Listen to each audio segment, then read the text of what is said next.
Hi and welcome along to AFTV Transfer Daily, the show that keeps you up to date with players that have been linked with a summer transfer move to Arsenal. We are back, but who's coming in? Could we be bringing in the next Dennis Bergkamp? Or maybe the new Thierry Henry? Whoever it is, we'll be keeping you updated here on AFTV every single day from when the window opens on the 14th of June till the 1st of September when the window shuts. Right here on Transfer Daily, the original. Check it out here. How's it going, people? Welcome back to the channel and welcome back to another supporters club. It's been a little while. We're hoping to bring this show back more frequently next season. Let us know in the comment section if that's what you want to see. And as always, I've got a couple of the regulars with me. Legend Chris Hudson in the building. What are you saying, Chris? How you feeling? Mate, yeah, not bad. Yeah, ready to talk some Arsenal? Yeah, this last season's gone. History. It's last season now. It's gone, mate. We've got to look forward. I'm with you. Yeah. And Sheroy back in the building. What are you saying, Sheroy? All right, man. Looking forward to the summer transfer window. Are you looking forward now, not necessarily looking back at what was meant to be such a big season for us that turned out to one of progress, but not one of success?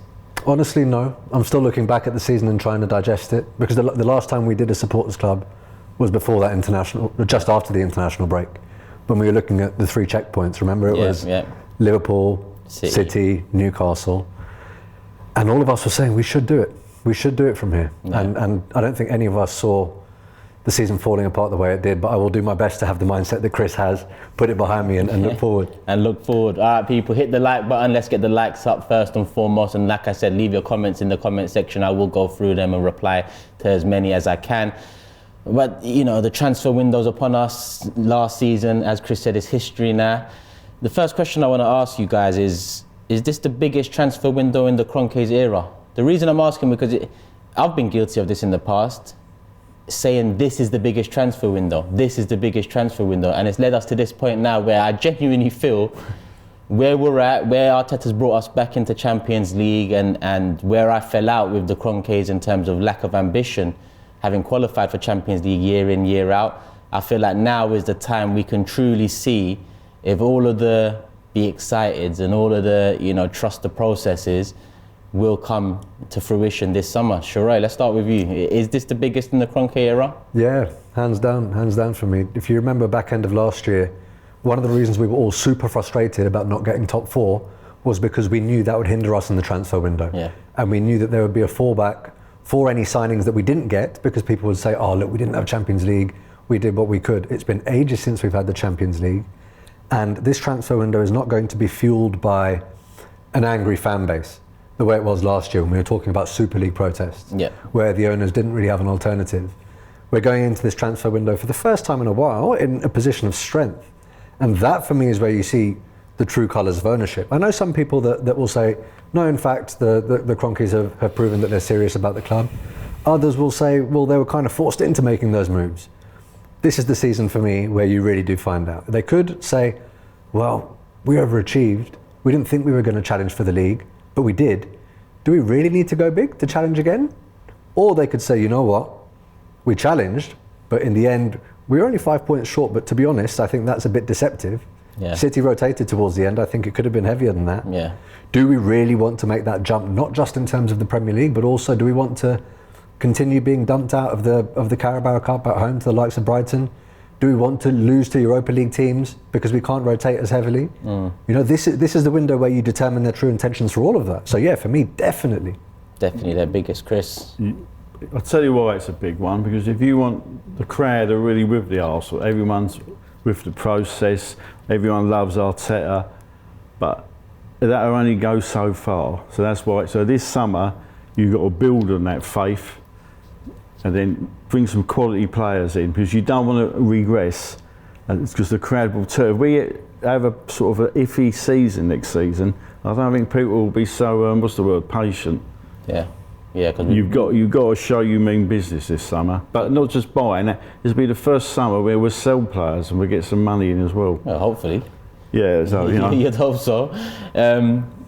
The way I look at it is, I've mentioned this before, we're back to square one in a sense, where square one was we're a Champions League team, but we need a bit more to get over the line in terms of the major honours. Let's cast our minds back to 5, 6, even 10 years ago.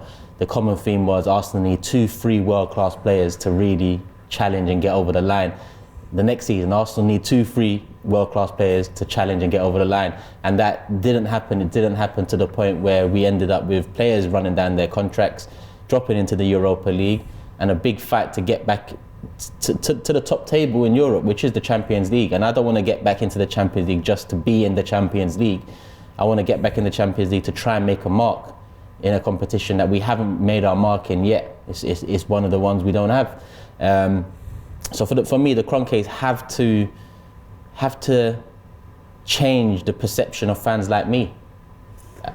Yes, I've given them credit for sticking with Mikel Arteta for these, few years, and especially during that period, a couple of seasons ago, where it just looked like the end was near for him. Luckily, it wasn't, and luckily they did stick with him, because then he brought us this season where a lot of our hopes, a lot of our belief, a lot of our love and connection to the club has come back full circle. But now it's over to them, in my opinion, Sheroy. They have to do right by him. They really have to do right by him. And I say that because in those historic years that you were talking about, there were times, man, where we could have sat there and said, we need 10 to 12 players. Yeah. We were unhappy with the starting 11. Oh, yeah. We've all accepted the incremental, consistent spending of 150 mil season upon season, where you bring in 4 players, 3 players, 5 players, or whatever. That needs to continue, but we're now at the stage where I think if we do get 5 players of a particular caliber, we could really potentially kick on. The way that I look at it is sort of like your transfer window is the opportunity to strengthen. It's like a gym session. Let's say you were once the strongest guy in the gym, or one of the strongest people in the gym, like Arsenal were back in the day. Mm-hmm. But you neglect your body, you neglect your training. You have no divine right to be going in and lifting what you were previously if you stayed away for 6 years. We've not gone the way that other clubs like City may have gone, by jumping on a cycle of steroids. We've gone the consistent way and tried to go back to basics and do it incrementally. The whole trust the process thing we have trusted the process. I think, to be honest, talk of a process when you've now challenged for a league, you're coming to the stage where you can put talk of a process behind you. Yeah. It's about seeing what the finished article is now. Yeah, that was a good analogy as well. I think that was spot on. Yeah. Chris, one big thing for me this summer. I mean, we're going to talk about incomings, we're going to talk about outgoings as well. But one indication that this ownership has changed its ways and they're ready to show a bit more ambition in comparison to 5, 10, 15 years ago will be William Saliba's contract. The ball's in his court.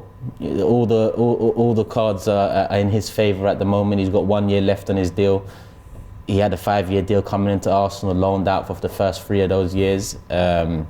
Under somewhat a dark cloud, a lot of rumours, potential unhappiness with it. But he hit the ground running this season, become an integral member of the team, and having lost him in the Europa League, that coincided with a drop-off in performances and in turn a drop-off in results and not getting over the line. I'm not putting it all on that injury, but that was a big part of it for me. Where do you stand on that contract? Because for me, Chris, I think we can argue all day about whether he's worth this amount a week or whether he's getting a bit ahead of himself at such a young age. But for me, looking at the market in Europe and across world football, and the profile Saliba brings at the age he is, for us to replace such a player, it could cost a hell of a lot of money. Well, he's potentially the best centre half possibly in Europe, stroke the world. No, he is that good, but I've got a few alarm bells ringing about his fitness. I mean, how bad is this back injury? No one seems to. We haven't been told, have we? Every week they said to Arteta, is his season over? No, and unless each weekend passed, he would never admit that his season was over when we knew really it was. So obviously the Arsenal, I want to see him stay. If Saka's on X amount, he's got to be nearly up there with him, just below. But it's his fitness, Turkish, that's worrying me. Because I don't want to low out big contracts on a player who come December might have a recurrence of his back injury, and he's out and we're back to square one. Do you think the concerns are premature, considering this is first injury for the club? I don't know. Season, yeah, I mean, the French international squad being picked, and he's not been chosen in that either. Obviously, I want him to stay because he's quality. And when he went out the team, let's face it, we fell apart. Yeah. But it's that nagging thing in the back of my head about his fitness. And I'm worried about that, by the way. Do you have those concerns about fitness, Sheroy? Do you think a lot rests on that? Look, I'm going to assume, based upon what I've been reading about the fact that we are trying to tie him down to a long-term contract, that they're not too worried about this injury. If the numbers that I've been reading are correct, everyone on Twitter would have been reading them as well, because people talk. They were saying an initial offer of about 120 grand was made. He wanted more than that. Fine. Absolutely fine. And I say that for a number of reasons. One, yes, ability-wise, he played a massive part in terms of what we produced as a team, right? But there's also something about the aura of a centre-back. When a striker was going up against Gabriel and Rob Holding, they would immediately say, we know who we can go at. If they're going up against Gabriel or Saliba, they'll be thinking, this is going to be a tough day at the office. Yeah. For once, in the first time in ages, I looked at our centre-back partnership and I said, we are ready to ramp with whoever comes our way. And it was the backups that I was slightly more concerned about. Let's say Saliba doesn't sign. Probably have to sell him. You can't have him going on a free. Yeah. At which point, what does that do to our transfer window? Because we're now not just focusing on a frontline reinforcement, 2 to potentially 3 midfielders and a fullback. You're then looking at, again, having to get a starting centre-back who's now not going to be elevating you to top 4 because you're there.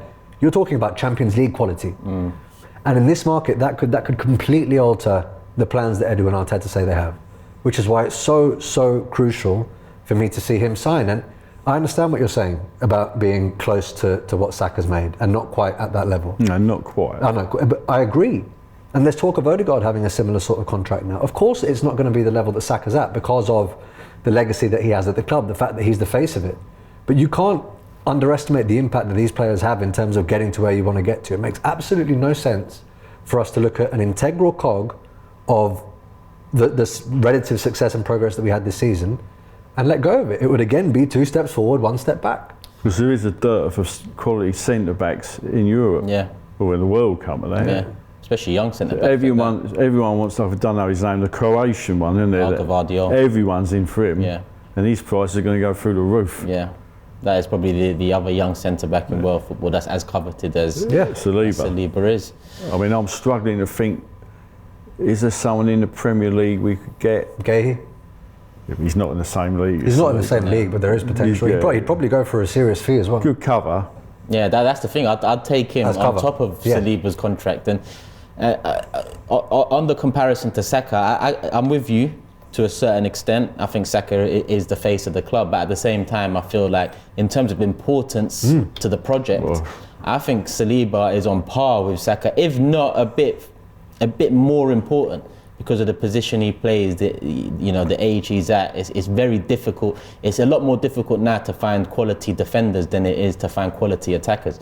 So I'm thinking, that's the contract we gave. We gave Eddie 100k last week. If the 120k rumours are true, he's well within his right to say, nah, that's quite low. I'm thinking a 200k offer is probably fair. Even though it's only been 1 season, it's been 1 season because of the decisions the club has made.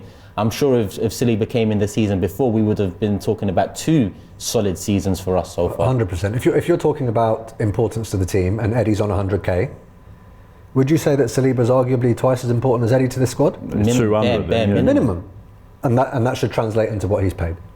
This is their job. Rio Ferdinand said, though he paid for Man U, was a quality centre-half. He said, you've got to judge him on his 2nd season, but that's his opinion. That's the position we've put ourselves in, Chris. That's why I wanted to see him back at Arsenal a bit sooner. I think 3 years loaned out in a 5-year contract. And he never got injured when he was loaned out.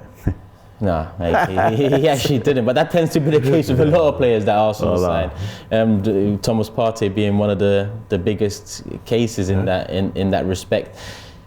Saka's contract was only a 4-year deal, and there was a lot of unrest about that. There was conversations about a potential release clause and so on. For me, I look at it, I love Arsenal Football Club. No player is bigger than the club, and that's always been the case. And I'm not singling out Saka here. I'm talking about the Henrys and the Adamses and the legends of the club too. For me, I'm not ideally, I would have loved a 6-year deal, a bit more security. But what the 4-year deal shows me is that Saka wants to know that we're going to continue developing, continue building, continue competing, and in turn winning some of the major honours. That works for me as an Arsenal fan. I think in 2 years, when it's time to have that conversation with Saka again, I want the club to be where Saka wants the club to be as well. So that kind of that request falls in line with what I as an Arsenal fan want in the next 2 to 4 years. And if we do progress at the rate we have been in the last 18 to 24 months, I'm sure he'll sign another contract. And yes, he was on a base of 200k a week with bonuses nearly touching 300k. Yes, he'll probably get a bit more, but in 2 years I expect to at least have a major trophy under our belts. That's the Premier League or the Champions League. That's a major trophy, yeah. One or the other. That for me is actually Saka through negotiation, holding the board and the club accountable for the success that may follow. Yeah. That's exactly what it is. And what again, this isn't me trying to cuss out Harry Kane here. I think he's a phenomenal footballer. But what is the main criticism that's levelled at him? He's willing to stick around, notwithstanding the fact that the ownership of that club mug off the players and the fans year in, year out. Yeah. What Saka has done by saying, okay, if you're not going to put a release clause in here, I'm not going for that long-term contract, is say, well, actually, if you don't do what you promised me, then there is a chance that I go. Absolutely no problem. Absolutely no problem with that. You know, I've never had a problem with players wanting the club to succeed. Yeah. When it's my club. Yeah. Right, and that's why I take no issue with it, and that's why also we've spoken about this a lot. The departure of Robin van Persie. Robin van Persie departed not because he fell out of love with Arsenal, not because he didn't like the fans, not because he didn't feel at home at the club. It was, I don't think they're going to build around me, and I need to win stuff. You know, I hope it doesn't come to that with Saka. Yeah. And again, going back to the window, this is where the owners really can show their true colours and say, you know what, we respect that. Over to us. This is the plan that we have. These are the types of players that we're going to bring in. This is what we think we will have within 1 or 2 years. And if we are there within 1 or 2 years, not only will you probably have your performance-related bonuses, but we can then revisit the terms of your contract. Yeah, that's part of being back to square one, in my opinion. It's not just Champions League football and having a team that we're connected with. It's also having a team with players that opposition clubs want. Yeah. You know, we've actually got a good few players now. After, let's say, 3-4 years of not having that quality, that outside looking in, there's some jealousy there or there's some desire there to maybe test the waters. Van Persie was the first name that came to mind when you mentioned holding the club accountable. As much as that Van Persie sell to United, it killed me as an Arsenal fan. I'm not going to lie. I always look back at the letter and say to myself, I can understand it. As much as going to Man United, I can never get over that. And the way he went to United and won the league title and you know, the little boy inside me, all of that, I don't like Van Persie. But the letter he wrote was exactly how I've been feeling about Arsenal. And it's not just Van Persie, let's talk about Fabregas, we can talk about Nasri, we can talk about loads of those players. A lot of young quality players, a lot of good quality world-class players that have left us during the Kroenke era because of a lack of ambition, because of a lack of development and really wanting to be at the top end of the table, trying to eat the most. Now we're back into that position. It's not just Saka, it's not just Saliba, it's Martinelli. That's another player that, you know, clubs, Odegaard, Gabriel even, and Ramsdale's kicked on. There's so many players now that have really kicked on in the last 18, 24 months that it's all eyes on ownership for me. If you ask me, Kroenke in or out right now, it's still out. It's still out because they haven't had the platform to show me that they've changed yet. The platform is here now. You mentioned excuses last summer, missing out on top 4. There is not one single excuse this summer, not one. Our wage bill is fine. We're back in Champions League. We've got a good quality young core.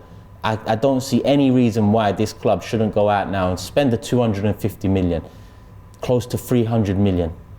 Why not? And just on that, in terms of excuses, this might sound petty, and there might be a few viewers that disagree, but for me, things like the prices of kits, for example, when you're taking that money from fans, I'm not privileged enough to have a season ticket, so I have to buy tickets through my membership. This season, it was impossible to get hold of tickets unless you were paying extortionate prices. In terms of what fans want to do to support their team, to the extent, because of pricing, demand, whatever it is, a lot of fans have been excluded from supporting their club in their traditional way, and we do what we can. Yeah. Stan Kroenke's net worth has just gone up as an individual by what I believe is $2.5 billion in that time. The fallout from the pandemic, we're looking at a couple of years on, they can't say that we're not making money off the gate anymore. Yeah. All of the excuses are gone. Absolutely every single one. If we had made Champions League last year, they could have still maybe said, still recovering a bit from pandemic fallout. Even that's gone. Yeah. Even that's gone now. So I completely agree. It really is all eyes on them. We actually challenged this year, you know, whether it's up until the last 8 games or the last 4 games or whatever people want to say it is, we was the closest to Manchester City this season. Yeah. So even that's an added extra into the basket to say all the chips have aligned, and we've also got a team that's just finished short of a Premier League title. And another thing, talking about season tickets, this is the first time, do you remember the Arsenal bond? Don't know if you remember that, in 1991, they was building the North Bank and they issued the Arsenal bond, A and B. You gave Arsenal £1,500 and that guarantees you a season ticket for X amount of years. So I was a bond holder, and for the first time ever, the bonds are now worth £12,000 each. For the simple reason, if you buy the bond, if I sold my bond to you, Turkish, and you wanted to get, you skip the waiting list and you go straight at the top and that sits, the seat's yours. Yeah. It's now worth 12 grand. 1991, 1,500. 2023, they're going for 12 grand. Wow. Just to skip the queue. Yeah, bosh. There's your ticket, off you go. Unsurprising given what I was saying about demand for tickets. Yeah.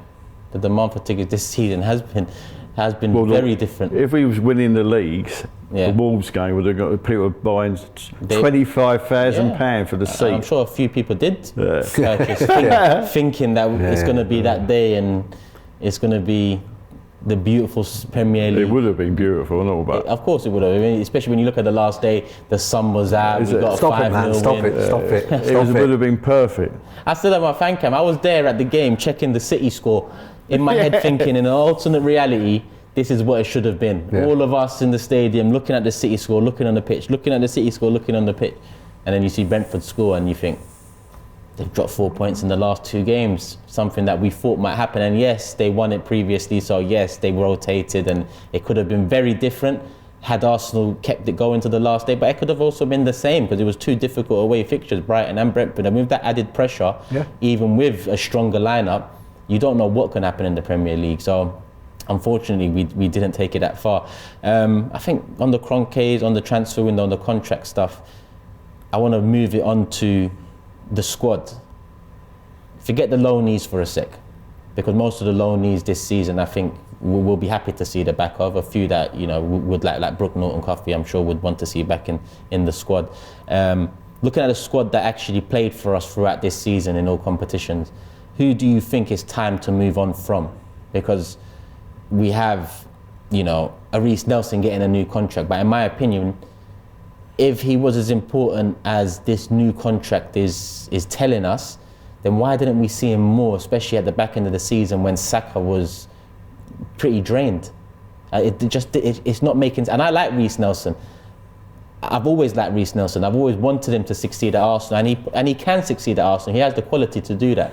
But what I've seen this season is when it's time to give him a start, or when it's time to take out Saka from the firing line, Arteta was hesitant. Does that mean he doesn't trust Reece as he should? Similar to Eddie Nketiah. Jesus gets injured, Eddie comes in, hits the ground running, 4 goals in a matter of 5-6 games. But then he dries up. Trossard comes in and we haven't seen Eddie start a game since. This is the same player that got 100k and the number 14 shirt last summer. What does this season tell me? Arteta doesn't trust him as much as that contract or all of the talk previously would have insinuated. Well, the thing is, with Arteta, he doesn't use his squad. If there's any criticism of Arteta, it's his rotation.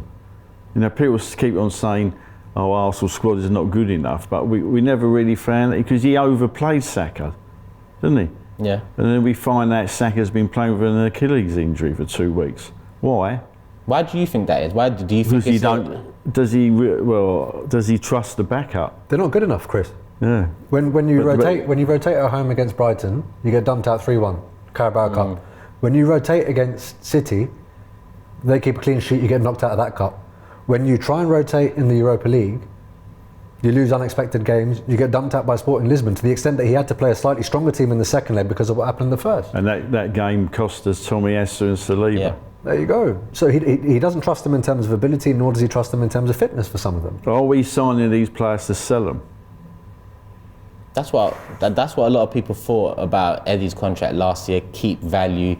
A lot of people are saying that with Reese's contract this season.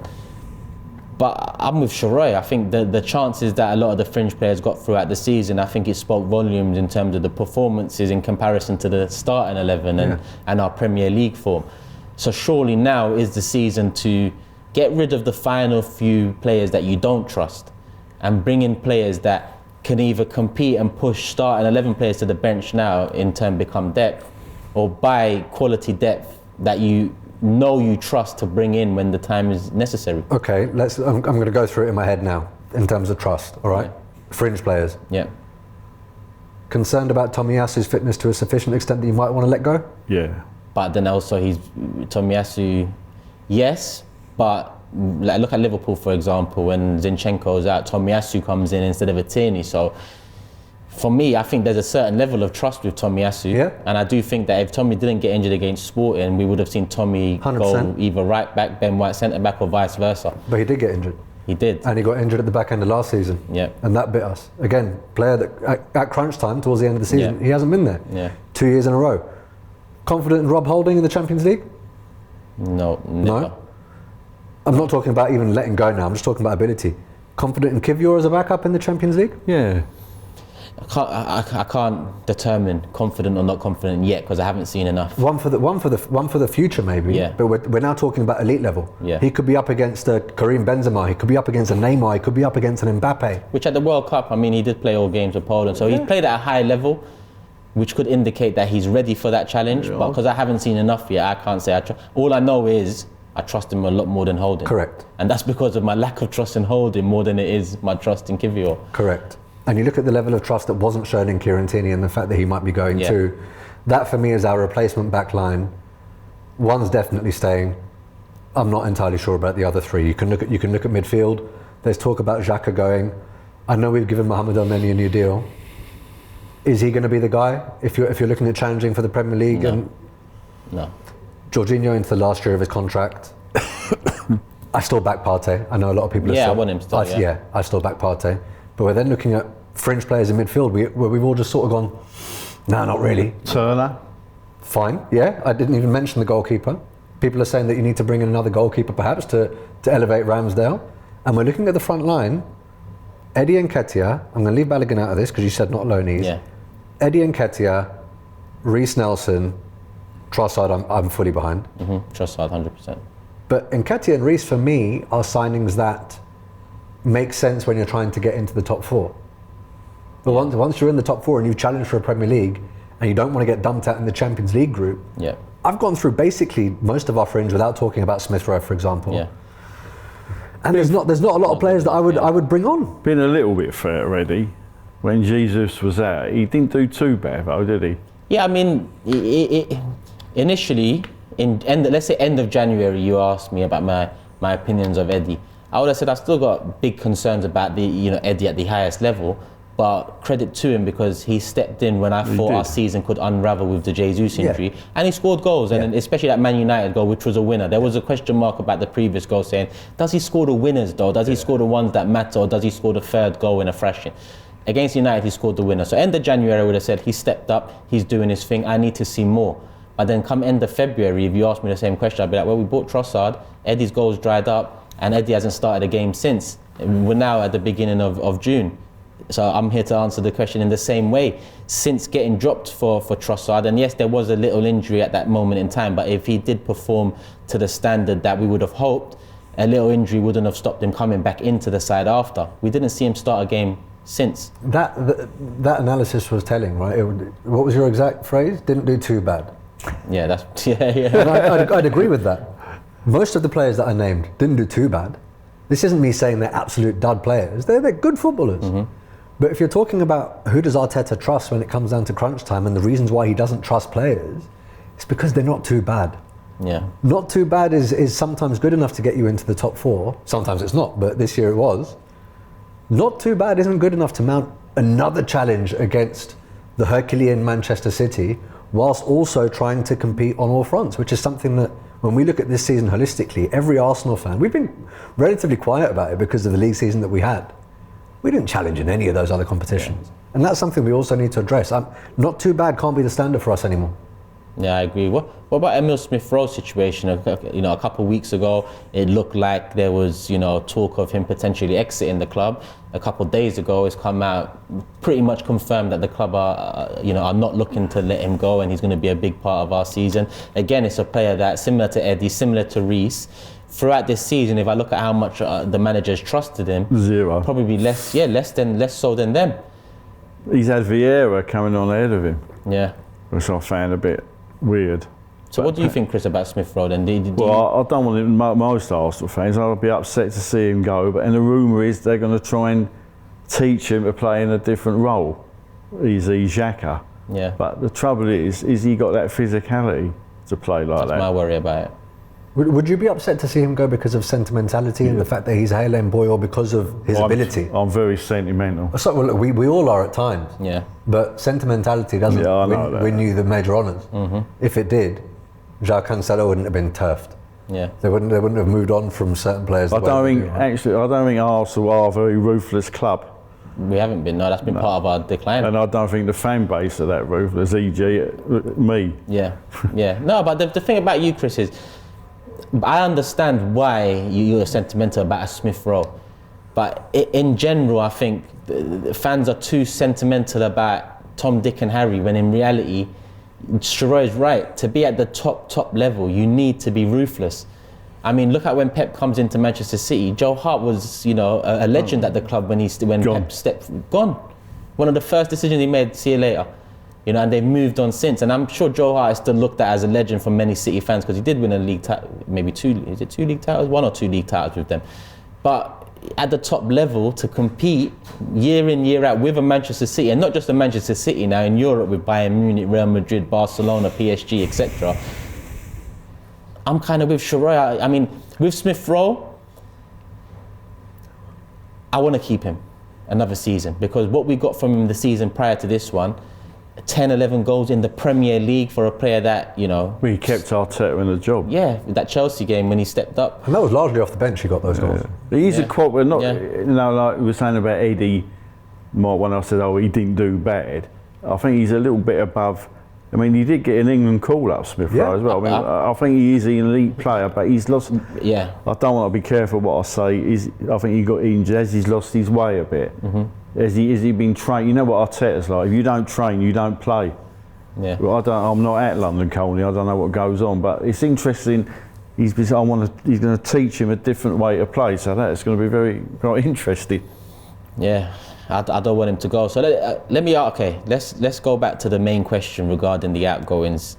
Players from the current squad that have played in the last season that you'd want to see us either move on from, upgrade on, so on. I'll start. I think with Balogun potentially coming back, Eddie for me, let's find a new club for him.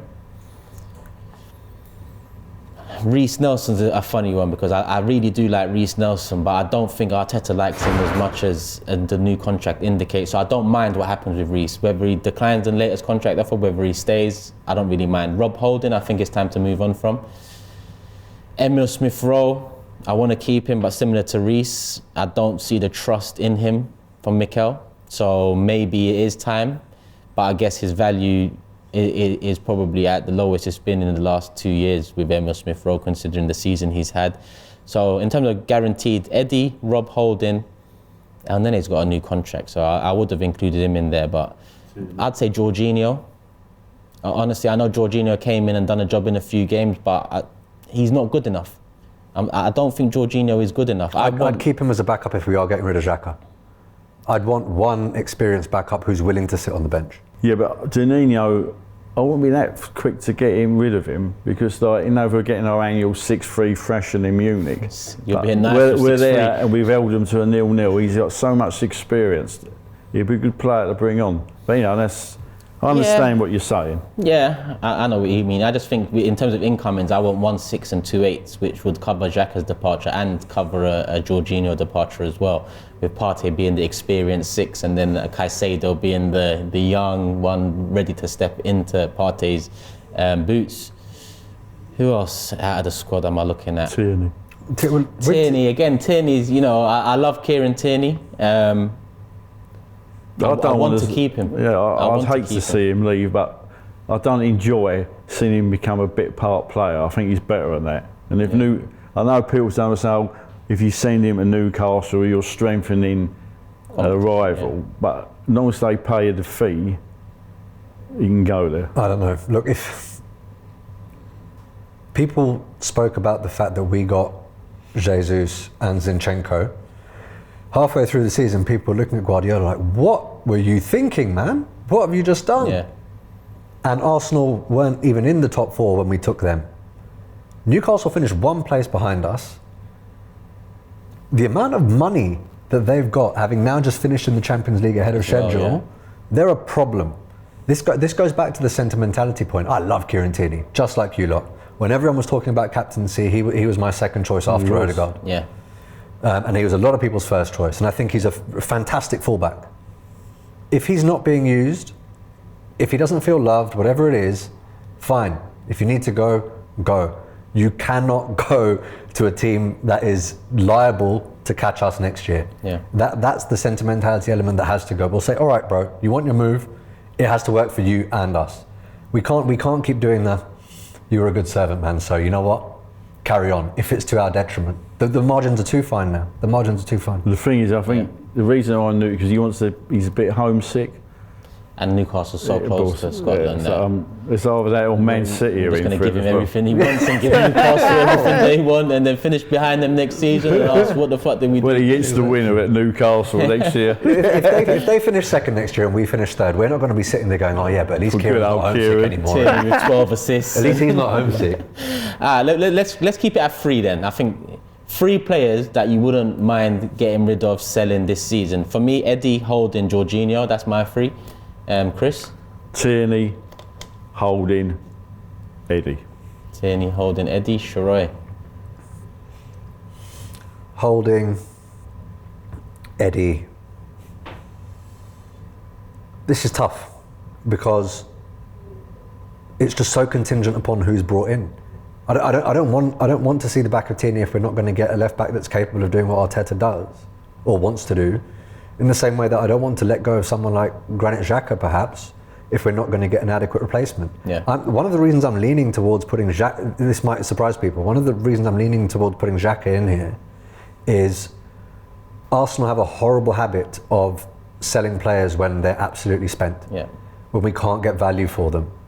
And I think this is a very, very natural point to part ways with someone like Granit Xhaka when you have identified able, younger replacements to ensure there isn't a gaping hole, but you can also perhaps get value for him and it works for all parties. So I'll probably put Xhaka in there.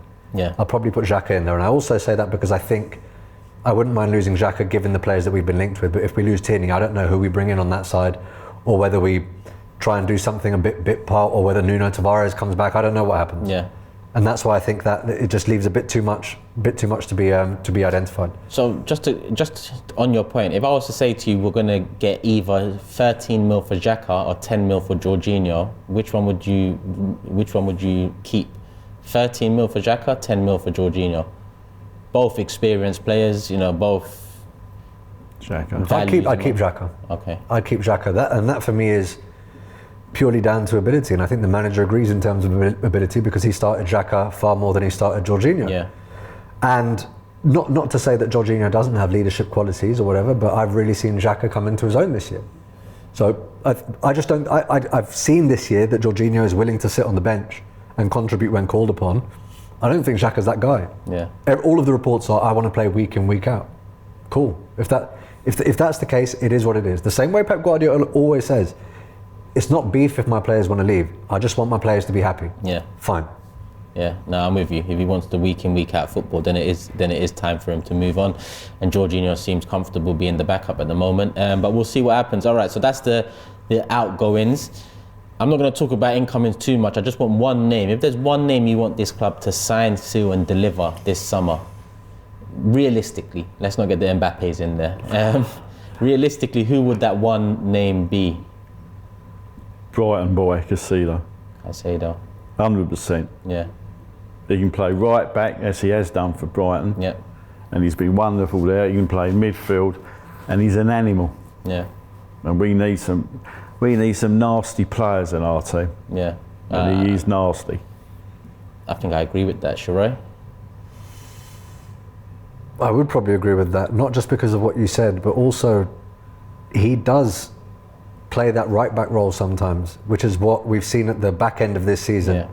And if you've got concerns over Tomiyasu, assuming that Ben White continues to play at right back, then you might be able to alter your system. So I think holistically, it does make sense. But one is difficult, man.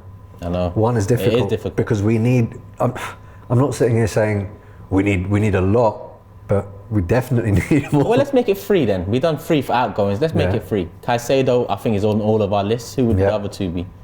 When we talk about needing a frontline player, are you talking about a wide man that can play up top, or are you talking about a recognised 9 as a backup? A recognised 9. Recognised. Who would the recognised 9 be?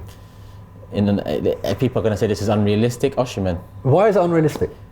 The same thing I tell them is because your standards have been dropped over the years to the point where you think Arsenal can't sign it. Oh, this ain't Mbappe we're talking about. It's Osimhen, and I know he's been quality this season, but the price tag, Arsenal can pay it. I know the price tag is over 100 mil, but we can pay it.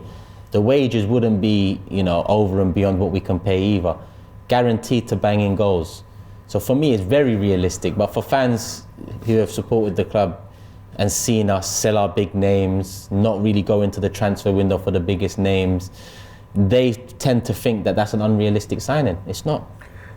Given everything that we've said on this show about this is the window for the Kroenkes, this is the first time we finished in the Champions League. Yeah. Only London club in Europe this year, not just the Champions League, in Europe, having just challenged with a young manager and a young group of players that could grow together. That's a good sell. Yeah. So why is it unrealistic?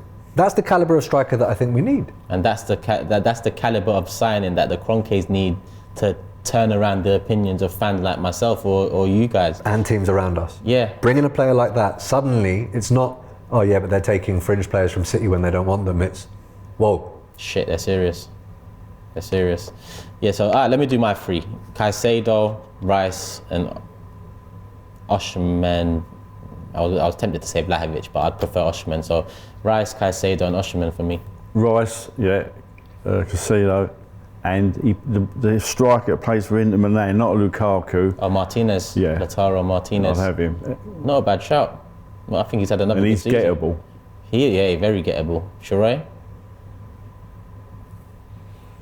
I want centre-back cover. Okay. I really want centre-back cover. I'm gonna put someone realistic in there, someone like Gay. I think he adds a lot. And then I'd agree with Caicedo. The reason I'm not putting Rice in there is this might come back and bite me in the arse, but I've been assured that is probably on its way. Yeah. Fingers crossed. I agree with you, man. Someone like Osimhen. Yeah. Someone like Osimhen. High level. Pull some waves. High level, exactly. I would have said Tony, by the way. Yeah, I would have put his name in the hat, but... Is he eligible to be bought? I know he can't play, but can you buy him? I don't know, he can't even be on the pitch. When you saw Brentford's last game of the season, he was in the tunnel.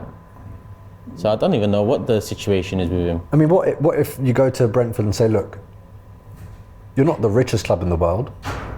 You can't use him. Here's some money very early on in the transfer window, slightly cut price. You can use that to replace him. We bear his wages, or we bear whatever we need to bear. Give him Balogun. Or if we're talking about Eddie. Yeah. Is Eddie a Brentford level starting striker? Yeah, easy. Yeah? But yeah, they'd probably disagree because they've had Tony over the years. And even Mbomos does his thing over there.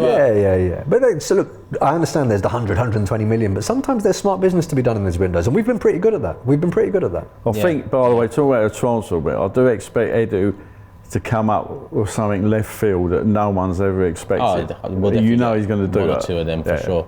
That's more likely than from South America somewhere. Yeah, we'll get another couple of those signings where we don't know much about, but we'll learn over the next few years. With the centre back, I want centre back cover 2. The centre back, right back situation is very similar to me in comparison to the striker right forward situation, where I don't mind us signing a Fresneda or a Cancelo to allow Tomiyasu or Ben White to be Saliba's backup and rotate. I don't mind signing a Vlahovic, which will allow Jesus to rotate with both Vlahovic and with Saka on the right. I think those positions, especially in modern day systems and Arteta's philosophy, I think they're very flexible. So I think with those 4 positions, striker, right forward, and centre back, right back, I think one player coming in covers those 4 positions because of a bit of internal factor in there as well. Caicedo even, you get him and you have another right back there. So, you know, Ben White can slot into centre back if something happened to Saliba, or Tomiyasu can slot into centre back if something happened. So there's players out there. Rice is another one. Rice has played centre back. He's played centre back 8 and 6. So for me, Rice and Caicedo are must. If we get those 2, we get 2 specialists in their position in midfield, but also players that have stepped up in other positions on the pitch that we've found lacking in over the years. So for me, them 2 are the must, and an ideal different profile striker. That would be perfect for me, but there's a lot more work to be done. The Cancelo one is the only one that shakes me. I don't know how you guys feel about this. I promise not to go on for too long. But with this notion of taking players from Manchester City now, one of the things that I found really weird this year, I'll be honest, is we beat a lot of teams that we didn't traditionally beat, like Liverpool at home, Tottenham away. There were a lot of results. We didn't really lay a glove on City. We had a 45-minute period at home where we looked good, but only scored from a penalty. Didn't score in the FA Cup, got absolutely battered over there. Part of me worries about the fact that the team that we're going up against and challenging is the team, or has the manager that Mikel Arteta learnt from. And I always try and picture what it would be like to go up against my mentor. Like, it's no secret for anyone that watches Forever Arsenal that I'm a lawyer, right? If I suddenly went and joined a competitor and I was up against the guy that taught me how to be a lawyer, I'd be a bit nervous. And he'd be looking at me like, well, I know what you're going to do, because you're not going to out-me me, and anything that you're going to try, those are the ideas that you pitched to me and I said no to. So taking these players from City now, honestly, I kind of want to move away from that. I want to see Arteta create his own identity, create his own team with players that aren't necessarily of the Pep mould now, because I think we need to break free of those shackles to get rid of that psychological stigma that comes with playing Man City. That's the only reason I'm a bit iffy about Cancelo, and I think that had a part to play this year. Yeah, I've got those concerns. I do think Cancelo, similar to what we said about Rice, Caicedo and other players coming in to kind of allow us to manipulate our system a little bit. I think what Cancelo would bring is the option to play Tierney more on the left and play an inverted right back, which allows Tierney to slot into a back 3 rather than invert into a midfielder or you know, overlap the winger. So for me, an inverted right back would be perfect. Whether that's Cancelo or Ivan Fresneda we're linked to, I don't mind. But I do also want to move away from that whole taking City's leftovers or It'd be nice if we had defenders who could defend Turkish. Yeah, well, that's what Pep's nailed down this season. My ears pricked up when I heard that quote from him, and I'm thinking about the Liverpool game. 2-1 in the 90th minute. One wasn't Tierney on. That was the big one. That was the one where he should have come on a little. I like my defenders to defend. Again, so does Pep. From what he said this season. It's funny now, we've gone to the whole inverted fullbacks, we've gone to the false 9 type of striker, and you look at Man City now and they've got a beast up front, an out-and-out number 9, and their back 4 is 4 centre-backs, so it tends to be 4 centre-backs. Basically, we're saying Pep is Jules Graham. Listen, Pep's a genius. I mean, 1 minute he's doing one thing, the next minute he's changed it up and he's doing another and still winning the majors. That's what we've got to compete with. We're up against...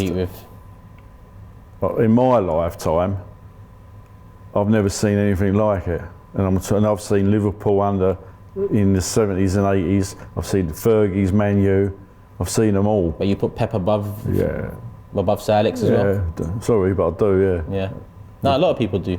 I think I've got a bit of nostalgia when I talk about Sir Alex because of the whole Arsenal rivalry, and I put him above Pep still, because I look at some of Sir Alex's teams and I think to myself, how the hell did you win everything with that team? With Fletcher in the middle or this player? I'm just looking at it thinking, how did you do? How did you beat Real with Welbeck in midfield? And It's a bit like the Messi-Ronaldo argument. Yeah. Guardiola and Fergie. Yeah. And then Wenger's a bit like Neymar, if you see what I mean. Yeah, he should have had a better career. Neymar frustrated. He has wasted his career, but that's another story. That's a very good analogy, though. I agree with that. You know what I mean? Yeah. All right, let's wrap it up here. Sheroy, I know you got a new channel coming next season. We've got a show coming as well. Let them know where they can find your channel. We'll put it in the description as well, but let them know. The handles are up, man. Twitter, Instagram, YouTube, at Sheroy's Voice. I can't thank you lot enough because it's at nearly 500 subscribers and I haven't uploaded anything yet. Yeah. So thank you all so much for that, and it's definitely launching this summer, so stay tuned. Nice. Chris, you starting a channel or? Nah. I'm quite happy to come on with you two. That's me. Yeah, come on, and regular and supporters club. That's what we've made it with Chris and Sheroy. Let me know if you ever want to get rid of that bond, yeah? I'll go holes with you on that. Chris, lovely as always. Sheroy, lovely as always. Thank you, man. People, hit the like button. Hope you enjoyed the show. Leave your thoughts in the comment section below. Let's get the likes up to 1,000, and love for the love as always. Go support Sheroy's channel and support the show. Big up Chris Hudson as usual, and make sure you subscribe. Notification bell on. A lot of content coming out throughout the summer. Love, peace. We're out. Hi and welcome along to AFTV Transfer Daily, the show that keeps you up to date with players that have been linked with a summer transfer move to Arsenal. We are back, but who's coming in? Could we be bringing in the next Dennis Bergkamp? Or maybe the new Thierry Henry? Whoever it is, we'll be keeping you updated here on AFTV every single day from when the window opens on the 14th of June till the 1st of September when the window shuts. Right here on Transfer Daily, the original. Check it out here. Shop for AFTV merch at shop.aftv.co.uk. Subscribe to us on YouTube. Follow us on Instagram, Facebook, Twitter, TikTok, Snapchat, and Twitch.